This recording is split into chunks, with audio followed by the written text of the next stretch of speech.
नमस्कार साथियों, मैं अजय कुमार एक बार फिर से आपका स्वागत करता हूं मेरे YouTube चैनल 01 क्लासेस पर। जैसा आप सभी लोगों को पता चल ही गया होगा कि नवोदय विद्यालय समिति ने 2022 के रिक्रूटमेंट के लिए नोटिफिकेशन जारी कर दिया है, लेकिन इसके लिए उन्होंने अभी दो प्रकार के नोटिफिकेशन पब्लिश किए।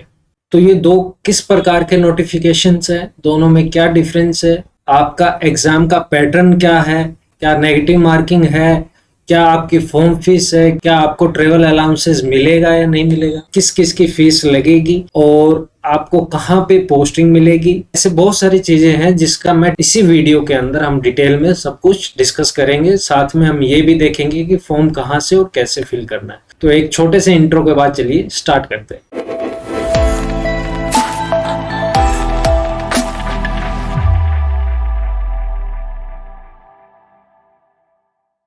तो दोस्तों सबसे पहले स्टार्ट करते हैं कि एनवीएस है क्या। एनवीएस एक्चुअली नवोदय विद्यालय समिति जो हमारे सेंट्रल गवर्नमेंट है उसकी एक ऑटोनोमस बॉडी है। इनके अकॉर्डिंग जो कि उन्होंने नोटिफिकेशन में ही दे रखा है कि हमारा जो हेडक्वार्टर है वो नोएडा उत्तर प्रदेश में है। 8 जगह हमारे रीजनल ऑफिसेज है और 649 जवाहर नवोदय विद्यालय हमारे फंक्शनल है all over the India accept in the state of Tamil Nadu. इनका क्या रीजन है वो हमें मालूम नहीं। तो अब हम आते हैं नोटिफिकेशन पे। तो एनवीएस ने क्या किया है, रिक्रूटमेंट ड्राइव 2022-23 एक तो ये और एक इसके साथ में इन्होंने स्पेशल रिक्रूटमेंट ड्राइव 2022-23 दो अलग अलग निकाली है।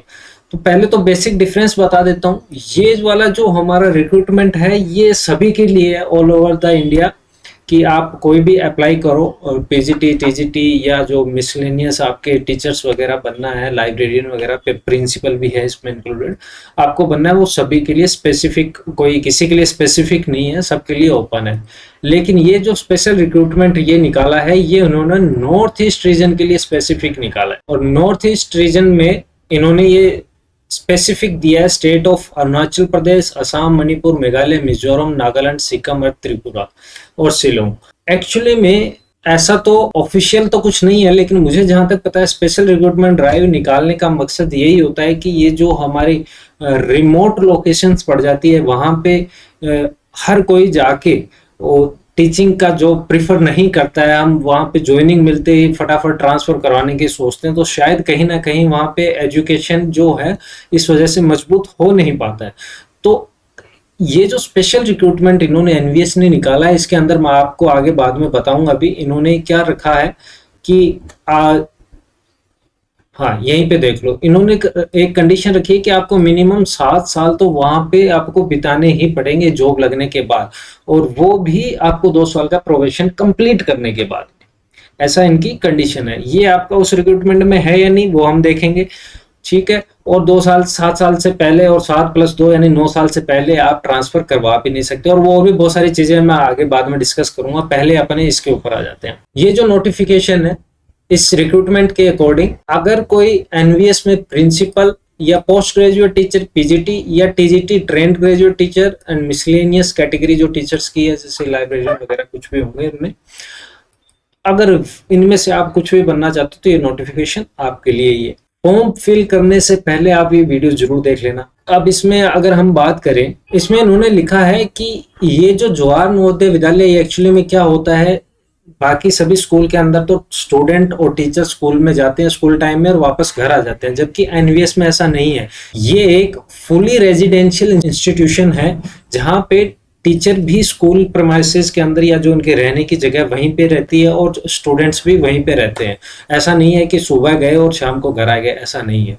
तो इन्होंने एक कंडीशन रखी है कि जब आप नया जॉब लगेगा आपका, आप ज्वाइनिंग करोगे, उसके बाद आपको जब 2 साल का प्रोबेशन पीरियड है उसके दौरान भी आपको वहीं रहना पड़ेगा। तो उस दौरान के अंदर आप वहां पे क्या करते हो, आप बच्चों के साथ मास्टरशिप स्कूलिंग के अंदर आप कैसे रहते हो। ऐसा नहीं कि पढ़ा दिया उसके बाद कोई मतलब नहीं है, बच्चे कहीं जा रहे हैं क्या कुछ कर रहे हैं, ऐसा नहीं। तो इन्होंने ये स्पेशल कहा है कि ऑन प्रोबेशन भी हम ये देखेंगे कि आप उनके बाद में कैसा बिहेव करते हो, उनका लुकिंग आफ्टर स्टूडेंट्स करते हो या नहीं करते हो, ये सब आपकी ऑन प्रोबेशन भी चेक करी जाएगी।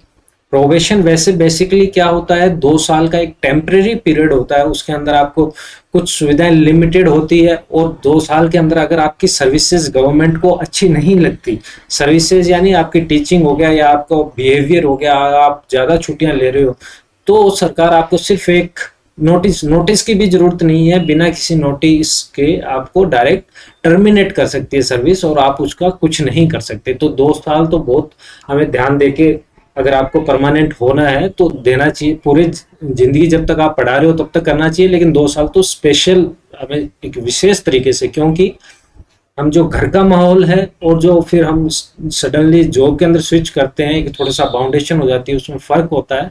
तो विशेषकर 2 साल हमें ध्यान रखना चाहिए। फिर इन्होंने इसके अंदर हम कहा है कि हम 1/3 स्टूडेंट को गर्ल्स, यानी जो जितनी भी नवोदय के अंदर गर्ल्स हैं, पढ़ती है, गर्ल्स स्टूडेंट है, हम कोशिश करते हैं कि वो 1/3 का रेशियो वहां पे एटलीस्ट रहे, कि इतनी लड़कियां भी वहां पे पहुंचे शिक्षा को बढ़ावा देने के लिए।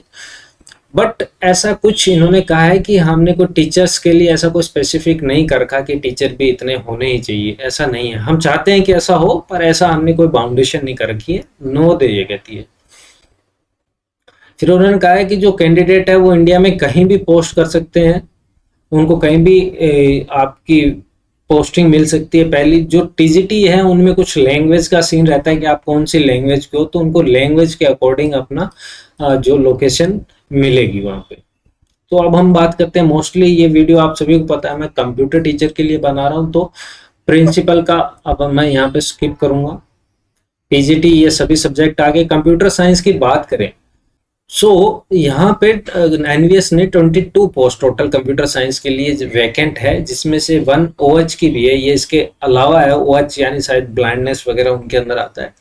उसको फिर इन्होंने सब कैटेगराइज कर रखा है कि अनरिजर्व्ड में 11 है, ईडब्ल्यूएस में 2 है, ओबीसी नॉन क्रिमिनल के लिए 3 पोस्ट है, एससी एसटी 3 और 1 रेस्पेक्टिवली। तो मैक्सिमम 22 पोस्ट है, यानी अगर कोई सिलेक्ट होगा तो मैक्सिमम 22 और +1, 23 के अलावा कोई सिलेक्ट नहीं होगा इसमें। नेक्स्ट अब हम इसके लिए देख लेते हैं कि इसकी जो क्वालिफिकेशन क्या है। पहले तो हम देख लें, कंप्यूटर साइंस का कोड 12 है। ये आपको जो फॉर्म फिल करोगे वहां पे थोड़ा सा हेल्प कर देगा, इसलिए कोड याद रखना। कंप्यूटर साइंस के लिए तो आप नीचे आओ, यहाँ पे यहाँ से स्टार्ट हुआ है। इसने कहा है कि एटलीस्ट आपको 50% मार्क बीटेक के अंदर होने चाहिए। बीटेक या बी पहले चलती थी, अब बीटेक चलता है। कंप्यूटर साइंस या आईटी, या आप ऐसे भी कर सकते हो कि बीटेक आपने कोई सी भी ब्रांच में करी है, चाहे इलेक्ट्रिकल मैकेनिकल में, लेकिन उसके बाद में आपने क्या है, पीजीडीसीए कर लिया, यानी पोस्ट ग्रेजुएट डिप्लोमा कर लिया कंप्यूटर साइंस में। यानी एनवीएस ये कहती है कि हमें कोई ऐसी डिग्री दिखाओ जिससे पता चले कि आपको कंप्यूटर का नॉलेज है और आप एग्जाम में बैठ सकते हो। इन्होंने ज्यादा फाउंडेशन नहीं करी। जैसे इन्होंने यहाँ पे दिखाया है कि बीएससी कंप्यूटर साइंस कर ली, लेकिन फिर बाद में आपने पीजी या आपने पोस्ट ग्रेजुएट कर ली कंप्लीट किसी भी अदर स्ट्रीम के अंदर, तो भी आप क्वालिफाइड हो। ऐसा करके ये सब बी लेवल, ओ लेवल वगैरह ये बता रखा है। डिजायरेबल में कह रखा है कि आपको बीएड डिग्री चाहिए। बीएड डिग्री कब जरूरत पड़ेगी आपको, जब आपको प्रमोशन लेना होगा। प्रमोशन कहाँ पे लेना है, जैसे आप अगर आप इसी में प्रिंसिपल का आप देखोगे तो प्रिंसिपल बनने के लिए वहां पे होता है कि आपके पास एटलीस्ट इतना वो होना चाहिए एक्सपीरियंस, और आपको बीएड वगैरह होनी चाहिए। तो ये आपको अगर बाद में प्रमोशन चाहिए तो आपको बीएड करनी ही पड़ेगी, लेकिन पीजीटी में सिलेक्ट होने के लिए ऐसा कोई कंडीशन नहीं है कंप्यूटर टीचर बनने के लिए नवोदय। टीजीटी की बात करें तो टीजीटी के अंदर सभी लैंग्वेजेस का है, लेकिन कंप्यूटर का इसको मेरे को कहीं दिखाई नहीं दिया। यानी टीजीटी अगर आप कंप्यूटर टीचर बनना चाहते हैं नवोदय के अंदर तो ऐसा कोई ऑप्शन अवेलेबल नहीं है। फिर ये मिसलेनियस टीचर यानी म्यूजिक का, आर्ट का, पीटी, लाइब्रेरियन वगैरह इनका कुछ दे रखा है। अब सबसे पहले हम एज रिलैक्सेशन देख लेते हैं। जो एससी एसटी का है उसको 5 ईयर का एज रिलैक्सेशन मिला हुआ है, यानी हायर एज के अंदर 5 इयर्स का। ओबीसी को 3 ईयर का, वुमेन चाहे कोई सी भी कैटेगरी के उसको 10 साल का, ऐसे करके।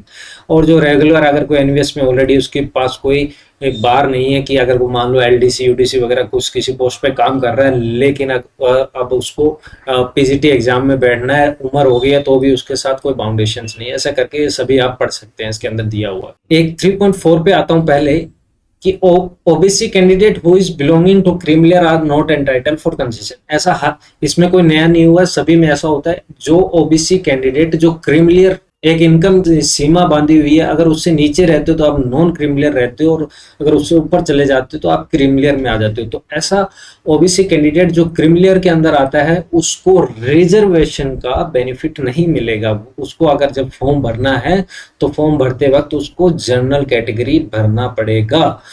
और दूसरा सबसे इम्पोर्टेंट टॉपिक कि कई जगह तो ऐसा देखा कि जैसे मैं अगर कास्ट की बात करूं, यादव कास्ट की बात करूं, तो वो चाहे आप कहीं भी चले जाओ ऑल ओवर इंडिया, वो आपके ओबीसी में ही, ओबीसी रिजर्वेशन कैटेगरी में रहते हैं। क्यों? क्योंकि उनकी जो सेंटर की रिजर्वेशन कैटेगरी है उसके अंदर उनको ओबीसी का रिजर्वेशन है। लेकिन फॉर एग्जांपल अगर मैं बात करूं जाट की बात करूं, जट जाट वगैरह, तो वो कई जगह तो वो आपके रिजर्वेशन उनको मिला हुआ है और कई जगह वो जनरल कैटेगरी में आते हैं। तो ऐसे कन्फ्लिक्ट से बचने के लिए इन्होंने, एनवीएस ने साफ कह दिया कि जो आपकी सेंट्रल गवर्नमेंट ने जिस जिस कैटेगरी को ओबीसी मान रखा है, सिर्फ उसको ओबीसी का बेनिफिट मिलेगा, चाहे आपकी स्टेट में उसको बेनिफिट है या नहीं है।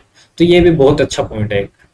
आई होप आपके डाउट क्लियर हो रहे होंगे। अगर आप लोगों को अभी तक वीडियो अच्छा लगा है, ये वीडियो खत्म नहीं हुआ, आगे भी कंटिन्यू है, लेकिन आप तब तक वीडियो को सब्सक्राइब करो और बेल आइकन को दबाना मत भूलना, क्योंकि जब भी मैं नया वीडियो पोस्ट करूंगा उसका नोटिफिकेशन बेल आइकन अगर आप दबाओगे तो ही पहुंचेगा आपके पास।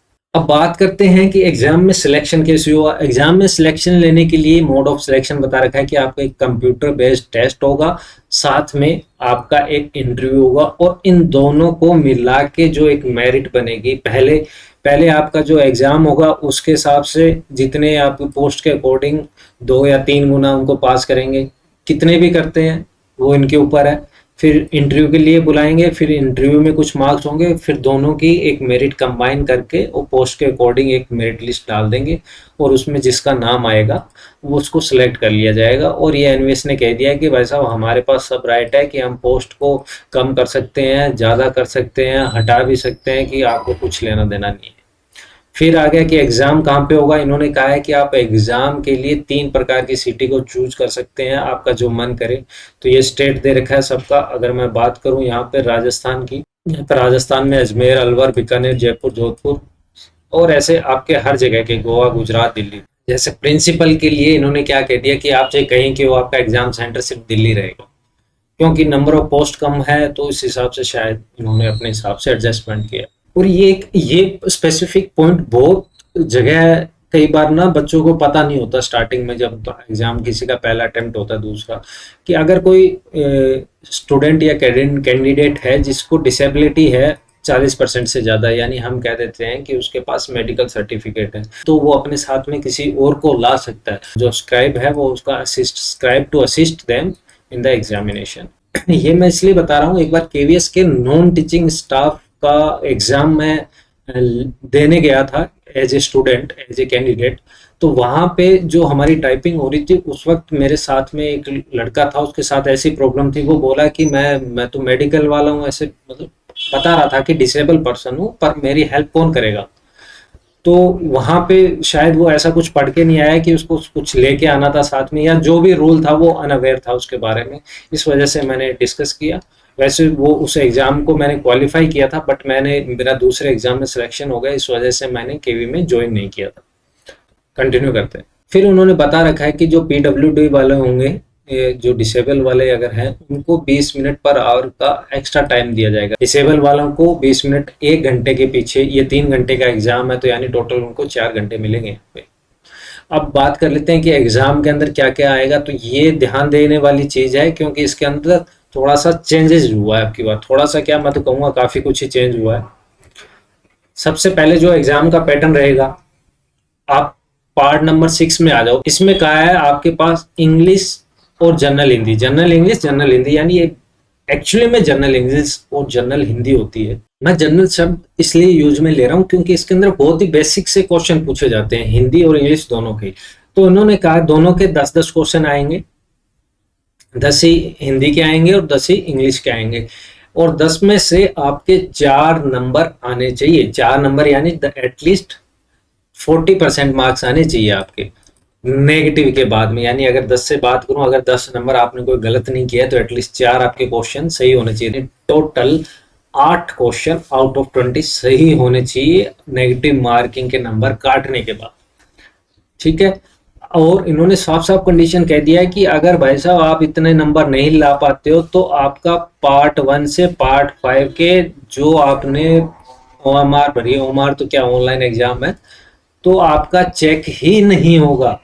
अगर आपने पार्ट 6 को क्वालिफाई नहीं किया तो पार्ट 1 से पार्ट 5 तक, चाहिए आप यहाँ कितने अच्छा परफॉर्म करके आए हो, आपको वो चेक नहीं किया जाएगा, आप वहीं पे फेल हो जाओगे।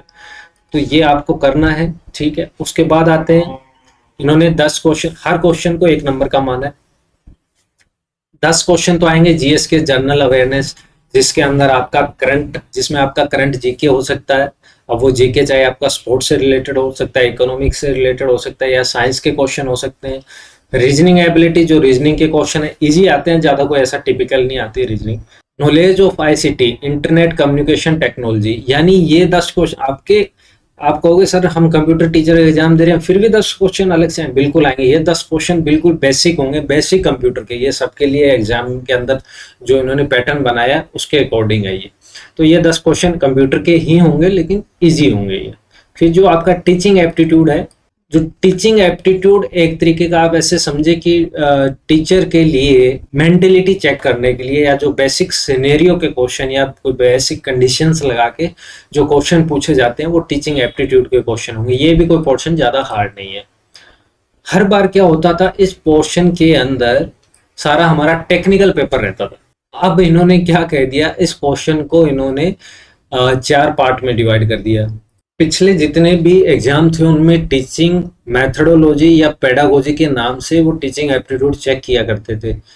अब की बार क्या हो गया, हमारी जो नई एजुकेशन पॉलिसी लागू हुई है, एनईपी, न्यू एजुकेशन पॉलिसी 2020, इसका एक स्पेसिफिक पॉइंट डाल दिया इन्होंने।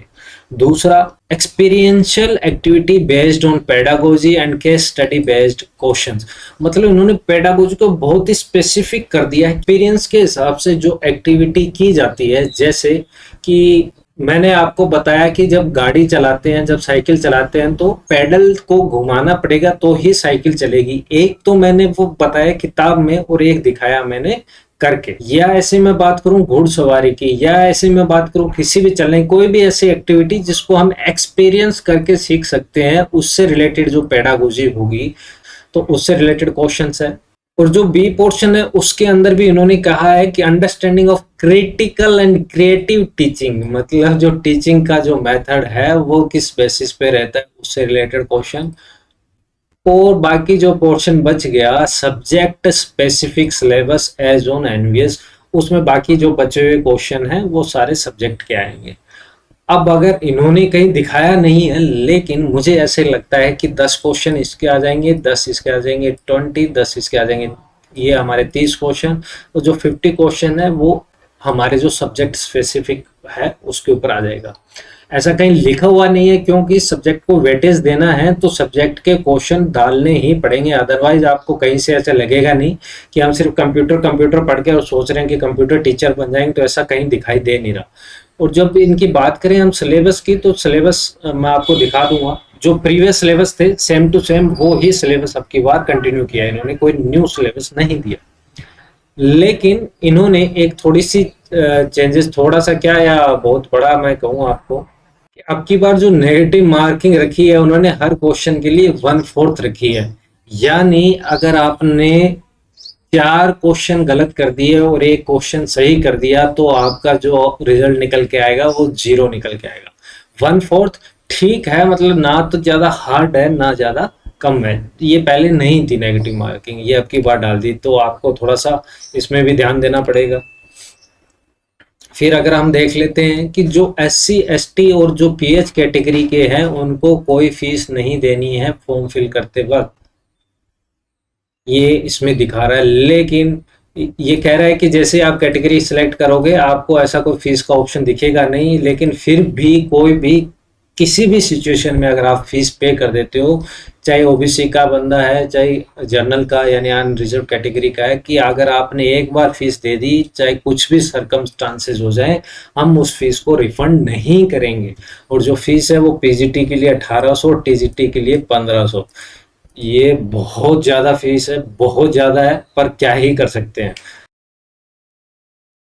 ना तो अब जो इसके एग्जाम की तैयारी करने वाले, मुझे नहीं लगता इतने कैंडिडेट है कि आवाज उठाएं तो फीस कम कर दें। ऐसा राजस्थान में हुआ था एक बार अभी रिसेंटली, कि किसी एग्जाम में ऐसी इसी टाइप से फीस रख दी, लेकिन फिर लड़कों ने हल्ला मचाया तो फीस को रिड्यूस कर दिया। बट अपने पास शायद इतनी मेजोरिटी भी नहीं है और कोई अपना टाइम खराब करना भी नहीं चाहता, तो जो सीरियस है इस एग्जाम के लिए वो पे करेंगे, जो सिर्फ टाइम पास वाले थे वो फीस देख के ही छोड़ देंगे। अच्छा, ये एक मैं और आपको मैं बताऊं इसमें कि आप जब फॉर्म भरो तो उसका प्रिंट आउट निकाल के रख लेना, चाहे आप सॉफ्ट कॉपी लो, सॉफ्ट कॉपी को चाहे आप अपने ड्राइव पे सेव करो या कहीं भी मोबाइल में सेव करो, ऐसी जगह सेव करो कि जहां आपको जरूरत पड़ने पे मिल जाए, या आप अपना जो हार्ड कॉपी है उसका प्रिंट आउट, मतलब सॉफ्ट कॉपी का प्रिंट आउट निकाल के हार्ड कॉपी बना के रख लो। ऐसा क्यों? मेरा एक दोस्त है, अभी राजस्थान में उसका सिलेक्शन हुआ है आईए के अंदर, जो विद्युत विभाग के अंदर। तो उसके साथ क्या हुआ, उसने प्रिंट आउट नहीं निकाला और उसका सिलेक्शन हो गया, और जब लास्ट में डॉक्यूमेंट वेरिफिकेशन के लिए गए, मतलब एक डेट अनाउंस होगी कि इस डेट से आपका सिलेक्शन हो गया है, आप डॉक्यूमेंट वेरिफिकेशन के लिए आओ, और जिस दिन तक वो गया उस दिन वो सिर्फ टेंशन में रहा कि मैं क्या जाऊं कहाँ जाऊं, क्योंकि उसमें साफ साफ लिखा हुआ था आपको प्रिंट आउट लेके आना है जो आपने फॉर्म भरा था, और उसके पास वो फॉर्म मिला नहीं, एक्चुअली वो भूल गया या कहीं भी कोई डिलीट हो गया कुछ। वहां जाके एक्चुअली उनके पास था तो उन्होंने हेल्प कर दी, लेकिन ऐसा कोई जरूरी नहीं है आपके साथ हो गैस कि आपको जब आपने खो दिया आपको हेल्प करे, हो सकता है हेल्प हो भी जाए या नहीं भी हो। तो ये जो ड्यूरेशन के अंदर आपके पास जो टेंशन रही है ना, इसको रिड्यूस करने के लिए सबसे अच्छा मेथड है आप अपना एक प्रिंट आउट निकाल के अपने पास रख लो। और ये इसने साफ कहा है कि भाई साहब आप जो कह रहे हो कि आप फिजिकल डिसेबल हो, आप ओबीसी के हो, आपका नाम ये है, पिता का नाम ये है, क्वालिफिकेशन क्या है, ये सब आपकी जिम्मेदारी है, आप प्रूव करोगे। ऑब्वियसली हमारी होती है, पर इन्होंने लिख दिया। ये भी एक क्वेश्चन को ग्रुप में पूछ रहा था लड़का कि हम एक से ज्यादा अप्लाई कर सकते हैं क्या? बिल्कुल कर सकते हो। Candidate may apply for more than one post if he she is eligible and desire to do so, मतलब वो एलिजिबल भी है करने के लिए और वो करना भी चाहता है, तो वो एक से ज्यादा पोस्ट के लिए अप्लाई कर सकता है, लेकिन एक ही पोस्ट को मल्टीपल टाइम आप अप्लाई नहीं कर सकते, क्योंकि कोई सेंस भी नहीं है ना, एक ही जगह एग्जाम दे पाओगे। ये जो रजिस्ट्रेशन डेट स्टार्ट है वो 2 जुलाई से स्टार्ट हो चुका है, 22 जुलाई तक का है। यही बात अगर मैं स्पेशल रिक्रूटमेंट की करूं तो इसके अंदर आपका रजिस्ट्रेशन डेट है वो शायद 9 से स्टार्ट है, चेंज है, उसमें थोड़ा सा ध्यान देना। तो इसमें कंडीशंस है, ये आप थोड़ा सा देख लो, बहुत जरूरी है। ये इंडियन ही अलाउ है। इन्होंने कह दिया भाई साहब हम वैकेंसी कम ज्यादा कर सकते हैं, हमारी मर्जी है। नेगेटिव मार्किंग 1/4 होगी, बता ही दिया हमने। पेपर जो बाइलिंगुअल होगा, हिंदी और इंग्लिश के अंदर आएगा। जो आपका लैंग्वेज का पोर्शन है, जैसे मान लो हिंदी जो हमारी 10 नंबर की थी, आप सोचो कोई वो हिंदी का अनुवाद करेंगे इंग्लिश में डाल देंगे, ऐसा नहीं होगा। हिंदी सिर्फ हिंदी में होगी, इंग्लिश सिर्फ इंग्लिश में होगी, मतलब जो लैंग्वेज पोर्शन है वो सिर्फ स्पेसिफिक लैंग्वेज में आएगा, बाकी पूरा पेपर आपका बाइलिंगुअल रहेगा। एक बार फॉर्म भरने के बाद किसी प्रकार का मॉडिफिकेशन नहीं कर पाओगे, तो फॉर्म भरते वक्त आपको ध्यान रखना है ये चीज। फिर उन्होंने कहा है कि आपका जो भी हम रिस्पॉन्स करते हैं या क्वेश्चन, हमारा जो भी कम्युनिकेशन होगा वो आपका ईमेल पे होगा। जब आप एग्जाम दे के आ जाते हो, आपको कोई आंसर के ऊपर आपको लगता है कि ये डाउट है, ये एग्जाम ये जो क्वेश्चन है हमारा कैंसिल होना चाहिए या चेंज होना चाहिए, तो वो भी जो अगर आप ऑब्जेक्शन है ना, वो इसके बाद एग्जाम के बाद एक स्पेसिफिक लिंक देंगे, वहां पे कुछ सर्टेन अमाउंट पे करके आपको आपका ऑब्जेक्शन भी वहीं पे डालना है। एक चीज मैं आपको पहले बता दूं, अगर जब आप ऑब्जेक्शन पे करते हो, ऑब्जेक्शन लगाते हो, तो आपके एक सर्टेन सबूत देना होता है साथ में। जैसे मान लो कोई सीबीएसई की बुक होगी, आप दिखा दो कि देखो इसमें ऐसा लिखा है और आपने गलत लिख रखा है, तो आपका वो वैलिड मान लिया जाता है। तो अगर जिसका वैलिड निकलता है उनका पैसा भी वापस रिटर्न हो जाता है। और ये सब कुछ भी ऑनलाइन नहीं होगा, हम कोई ईमेल ये कह रहे हैं कि हम कोई पोस्ट वोस्ट करके आपको नहीं बताएंगे, आप अपना ध्यान रखो कुछ। ठीक है भाई साहब, हमें जरूरत है, हम रखेंगे। ये साफ फिर से कह दिया कि आपने जब अकाउंट बनाया है उसमें कुछ ईमेल आईडी थी आपकी, और ई मित्र पे जाके आपने अकाउंट बनवा लिया, ई मित्र वाले ने बना दिया, बाद में पता चला वो ईमेल आईडी वगैरह आपको मिल नहीं रही है, फिर आप एडमिट कार्ड कहाँ से निकालो, तो बोला ये खो गया, तो ये सब आपकी जिम्मेदारी है, हमें मालूम नहीं है। तो ये बहुत ध्यान रखना आप लोग, जब भी फॉर्म फिल करो तो एक अपनी ईमेल आईडी पासवर्ड से ही फॉर्म फिल करवाना। जैसा मैंने इंट्रो में बताया था, आपको कोई टीए नहीं मिलेगा, no travel allowances, will applicable. लेकिन इन्होंने कहा है कि अगर कोई SC ST और PH कैटेगरी का पर्सन जब इंटरव्यू या वेरिफिकेशन, डॉक्यूमेंट वेरिफिकेशन करवाने आएगा, तब हम उसको ट्रेवल अलाउंसेस दे देंगे। यानी क्या होगी, दो कंडीशन बन गई, या एक तो आप कैटेगरी के पर्सन होने चाहिए, दूसरा आप एग्जाम क्वालिफाई करने के बाद सेकंड स्टेज पे या तो इंटरव्यू या थर्ड स्टेज पे आप वेरिफिकेशन करवाने आ रहे हो, तब आपको travel allowances as per the rules आपको मिल जाएगा। लेकिन अगर आप प्रिंसिपल पोस्ट के लिए कर रहे हो तो नहीं मिलेगा। पोस्टिंग आपकी कहीं भी मिल सकती है इंडिया में, 2 साल का प्रोबेशन रहेगा, जैसे मैंने पहले बता दिया, ये हमने बता ही दिया। हाँ, ये और क्वेश्चन है कि आपका जो रिकॉर्ड रखा जाएगा वो एग्जाम के बाद में 6 महीने तक रखा जाएगा। यानी अगर एग्जाम के रिजल्ट से कोई खुश ना हो, किसी को कोर्ट में जाना हो, कुछ भी करना हो, एग्जाम के बाद की बात है, सिलेक्शन के बाद की बात है ना, फाइनल सिलेक्शन की, तो आप भाई साहब 6 महीने के अंदर अंदर चले जाना, क्योंकि इन्होंने कहा है कि हम 6 महीने तक आपका रिकॉर्ड रखेंगे, उसके बाद डिस्ट्रॉय कर देंगे। तो उसके बाद अगर कोई केस होता है तो ये आपका वैलिड नहीं रहेगा। ये कुछ एनेक्शर्स दे रखे हैं कि आपको अगर SC ST के हो तो ऐसे बना के ले जाना है, ये और ये वगैरह। ये तो हो गया हमारा कंप्लीट। अब बात कर लेते हैं हमारे स्पेशल रिक्रूटमेंट ड्राइव की। स्पेशल रिक्रूटमेंट ड्राइव में जो स्पेशल क्या है कि आपको एक तो 10% स्पेशल पे मिलेगा। किसके लिए? क्योंकि आप रेजिडेंशियल ड्यूटी करोगे, यानी आप NVS में ड्यूटी करोगे, इसके लिए। फिर आप रिमोट लोकेशन पे रहोगे, ठीक है, यानी नॉर्थ ईस्टर्न रीजन में आप जा रहे हो तो रिमोट लोकेशन पे हो तो आपको स्पेशल ड्यूटी अलाउंस मिलेगा। ये कितना मिलेगा? ये एज पर द रूल्स है। पहली बार जब आप अपॉइंटमेंट करने जाओगे तो आपको ट्रेवल अलाउंस मिलेगा, आपको और आपकी फैमिली को ट्रेवल अलाउंस यानी जाने का किराया मिलेगा। LTC, ये भी कुछ LTC क्या होता है कि आपको शायद साल के अंदर 2 बार या 4 साल में 2 बार, ऐसा कुछ रूल है सेंट्रल एम्प्लॉय के लिए, जब उनको घर जाना होता है उस लोकेशन में तो उनको अलाउ किया जाता है LTC का, तो ये वो भी आपको एप्लीकेबल है। तो ये थोड़ा सा अगर आप देख के भरना, इसमें कंपटीशन तो कम होगा, लेकिन ये सर्टेन कुछ कंडीशंस पे हैं इसकी, तो जो ठीक है जिसको सही लगे। इसमें वैकेंसी की बात करें तो टोटल 18 वैकेंसी है। उसके अकॉर्डिंग इसके अंदर कंपैरिजन में, पहले वाले के कंपैरिजन में इसमें आपका कंपटीशन थोड़ा सा कम रहने वाला है, क्योंकि हर कोई नॉर्थ ईस्ट रीजन में जाना अब मतलब इजी नहीं समझता है, एक्चुअली बाउंडेशन पसंद नहीं करते लोग ज़्यादा। बाकी जो अगर हम इसकी बात करें, सब सेम टू सेम है, इसकी क्वालिफिकेशन भी सेम है, इसका जो एग्जाम का क्राइटेरिया वगैरह है सब सेम टू सेम है। सिलेबस की बात करते हैं, जो आपका NVS की वेबसाइट पे जाओगे आप, इसमें रिक्रूटमेंट, इसमें जब सिलेबस पे क्लिक करोगे नीचे नीचे आओगे, सिलेबस फॉर PGT, ये आपका लिंक दिया हुआ है। इस लिंक को जब आप ओपन करोगे, ये जो पहला हमारा PGT सिलेबस था एज इट इज वो का वो ही सिलेबस आपका है, ठीक है। आप इस वेबसाइट का, इसका मैं लिंक आपको डिस्क्रिप्शन में दे दूंगा। दूसरा, फॉर्म फिल करने के लिए इसके अंदर है fill up online application. Online application क्या, जो यही अप्लाई कर रहे हैं ना, और क्या करना है। जब आप फिलअप के लिए आएंगे तो यहाँ पे देखेंगे क्या है, डायरेक्ट रिक्रूटमेंट, ये वाला लिंक पे क्लिक करो और आपको ये वहां पे मूव करवा के ले जाएगा। जो स्पेशल वाला है वो 9 तारीख से है, तो अभी तक यहाँ पे उसका लिंक आया नहीं है, आएगा जब इसके ऊपर स्पेशल रिक्रूटमेंट का भी लिंक आ जाएगा यहाँ पे। तो ये आ गया। इसके अंदर आपको लॉगिन करना है। लॉगिन करने के लिए पहले अपने को अकाउंट बनाना पड़ेगा, और सारी प्रोसेस है वो आप फॉलो कर सकते हो।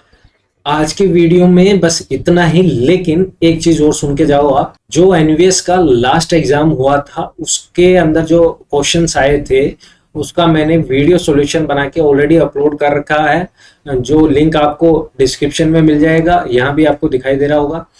और साथ में जो आपका सिलेबस है अभी जिसके लिए आप तैयारी करोगे, उसके कंप्यूटर के कुछ वीडियोस बना के मैंने ऑलरेडी अपलोड कर रखे हैं। तो आप लोगों को क्या करना है, वो वीडियो के लिंक भी आपको प्लेलिस्ट डिस्क्रिप्शन बॉक्स में मिल जाएगी, तो जाके वीडियो देखो, तैयारी स्टार्ट करो। All the best. और जाते जाते अगर वीडियो अच्छा लगा हो, चैनल को लाइक, शेयर, सब्सक्राइब और बेल आइकन को दबाना ना भूलें। Thank you.